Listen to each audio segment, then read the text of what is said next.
আজকের রেসিপি দুধ চিতই। আর এটা কেনা চালের আটাতে তৈরি করেছি। কোনো রকম মাটির পাত্র কিংবা লোহার কড়াতে করিনি, অ্যালুমিনিয়ামের কড়াতে করেছি। যে নর্মাল অ্যালুমিনিয়ামের কড়াগুলো আমরা ব্যবহার করি। এটা আমার মায়ের কড়া, মায়ের থেকে নিয়ে এসেছিলাম। তো এই কেনা চালের আটার পিঠাও কিন্তু জালির মতো হয় আর খেতে দারুণ টেস্টি হয়। এই পিঠা রেসিপির জন্য আমি 3 কাপ কেনা চালের আটা নিয়েছি, মানে আতপ চালের আটা। আর ওতে দিয়ে দিলাম হাফ চামচ নুন আর আটা খুব ভালোভাবে মিশিয়ে নিতে হবে। তারপরে এতে দিয়ে দেবো উষ্ণ গরম পানির থেকে একটু বেশি গরম পানি, মানে যেটা হাত দিলে সহ্য করা যাবে না, আবার খুব বেশি যে গরম লাগবে সেরকমও না, মানে ফুটন্ত পানির থেকে একটু কম গরম। তো আমি পানিটা দিয়ে আটার সঙ্গে খুব ভালোভাবে মিশিয়ে নেব। মানে পানিটা দেওয়ার পর সাইডের আটাগুলো দিয়ে পানিটা একটু গরমটা কমিয়ে নিয়েছি, মানে গরম ভাবটা আটাতে অ্যাবজর্ব করে নিয়েছে। তারপরে হাতে করে এভাবে মেখে নেব, যেরকম আমরা রুটি আটা মাখি সেরকম মেখে নিতে হবে। মেখে নেওয়ার পর যখন সমস্ত আটা খুব ভালোভাবে গরম পানিতে ভিজে হয়ে যাবে, তখন একটু মানে পাতলা করে আটাটা মেখে তারপর আমি এটাকে ঢেকে রেখে দেবো 30 মিনিটের মতো। 30 মিনিট থেকে 60 মিনিট রাখতে পারেন। তো আমি 30 মিনিটের জন্য এটাকে ঢেকে রেখে দিলাম। আর এদিকে আমি গুড়টাকে রেডি করে নেব। আমি একটা খেজুরের গুড় নিয়েছি, যেরকম গুড় কিনতে পাওয়া যায়, পাটালি গুড় বলে এগুলোকে। তো এই গুড়টা নিয়ে আমি কড়াতে 1 গ্লাস পানি দিয়ে দিলাম, 600 ml মতো। সেই পানিতে গুড়টা একটু ভেঙে দিয়েছি। এরপর এটা আমি ফোটাতে দিয়ে দেবো। ফোটাতে দিয়ে আমি এদিকে ব্যাটারটা তৈরি করে নেব চিতই পিঠার। তো অনেকটা আটা নরম হয়ে গেছে। এরপর খুব ভালোভাবে হাতে করে আটাটা মেখে নিতে হবে। আর চিতই পিঠার যে ব্যাটারটা হবে সেটা খুব ভালোভাবে ফেটিয়ে নিলে কিন্তু পিঠাটা খুব ভালো তৈরি হয়। তো হাতে করে খুব ভালোভাবে ফেটিয়ে একদম পাতলা একটা ব্যাটার তৈরি করতে হবে, খুব বেশি পাতলা না, আবার খুব বেশি ঘন না। তো আমি একটা অনেক পুরানো অ্যালুমিনিয়ামের কড়া নিয়েছি, পেছনটা অনেকটা মোটা। আর অ্যালুমিনিয়ামের যে কড়াটা আছে ওটা মোটা বলেই কিন্তু পিঠাগুলো উঠছে।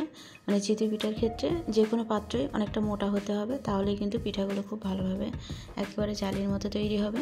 তারপর সামান্য একটু তেল দিয়ে ব্রাশ করে নিলাম। আর এরকম একটা কাপ নিলাম। কাপটা নিয়েছি এই কারণে যে পিঠাগুলোর মাপ যেন সব ঠিক থাকে সেই জন্য। এছাড়াও কিন্তু ডাবু চামচ দিয়েও এভাবে দেওয়া যায়। তো যখন পিঠার মধ্যে হালকা ছোট ছোট ফোঁটা ফোঁটা তৈরি হয়ে যাবে, মানে বুট বুট টাইপের হবে, তখন আমি এরকম একটা ভারী পাত্র দিয়ে ওপর থেকে ঢাকা দিয়ে দেবো। যেহেতু হাতের কাছে অন্য কোনো পাত্র ছিল না, এটাই ছিল, এটাই দিয়ে দিলাম। আর সাইড থেকে একটু পানি ছিটিয়ে দেবো। দেওয়ার পর 1.5 থেকে 2 মিনিট অপেক্ষা করব। 2 মিনিট পর ঢাকনাটা খুলে আমি কী করবো, পিঠাটা এভাবে তুলে নেব। আর কড়াই তৈরি করা পিঠা তুলতে কিন্তু অসুবিধা হয় না, খুব তাড়াতাড়ি উঠে যায়। আর প্রথমবারই তেলটা দিতে হবে কড়াতে, দ্বিতীয়বার কিন্তু তেল দেওয়ার কোনো প্রয়োজন নেই। প্রথমবারে তেলটা দিয়েছিলাম কারণ কড়াটা ধোয়া ছিল, আর ধোয়া কড়াতে কিছু করতে গেলে একটু জড়িয়ে যাওয়ার সম্ভাবনা থাকে, তার জন্য সামান্য একটু তেল দিয়ে কড়ার নিচেটা একটু মসৃণ করে দিয়েছিলাম। তো পরের পিঠাগুলোর বেলায় কিন্তু আমি কোনো রকম তেল ব্যবহার করিনি, এমনি ব্যাটার দিয়ে এভাবে তুলে নিচ্ছিলাম। আর পেছনটা একটু লাল লাল করে আমি তুলেছি। তো আপনারা যদি মনে করেন পেছনটা সাদা রাখবেন, সেক্ষেত্রে কিন্তু 2 মিনিটের জায়গায় পিঠাটা 1.5 মিনিটেও তুলে নিতে পারেন। আর গ্যাসের ফ্লেমটা একদম লোয়েতে রাখতে হবে, লো টু মিডিয়ামে রেখে কাজটা করতে হবে।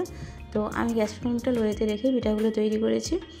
আর একটুখানি হাই করেছিলাম পেছনটা লাল করার জন্য। তো আপনারা চাইলে কিন্তু 2 মিনিটের জায়গায় 1.5 মিনিটেও পিঠাগুলো তুলে নিতে পারেন। সবগুলো পিঠে কিন্তু আমি একই রকমভাবে তৈরি করে নেব। আর কেনা চালের আটাতেও যদি এরকম ছিদ্রযুক্ত পিঠা তৈরি হয়, মানে চিতই পিঠা হয়, সেটা কিন্তু কিনে তৈরি করার পরই বোঝা গেল। এর আগেও করেছিলাম সুজি দিয়ে, সেগুলোও ভালো হয়েছিল।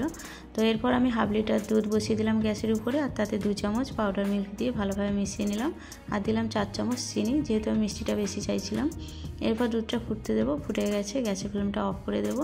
আর এদিকে চিতই পিঠাগুলো আমি যে গরম গুড়টা ছিল তার মধ্যে দিয়ে দিলাম। এই ক্ষেত্রে কিন্তু গ্যাসটা অফ আছে, গ্যাস অফ করে দিয়ে পিঠাগুলো দিয়ে দিলাম। গরম গুড়ে পিঠাগুলো দিলে পিঠাগুলো একটু বেশি ভালোভাবে ফুলে যায়।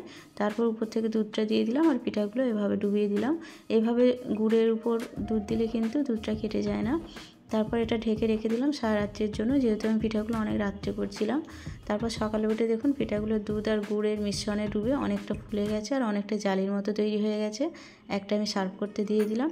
তো রেসিপিটা ভালো লাগলে একটা লাইক করে দেবেন। আর রেসিপিটা দেখার জন্য সবাইকে অসংখ্য ধন্যবাদ। ভালো থাকবেন সবাই।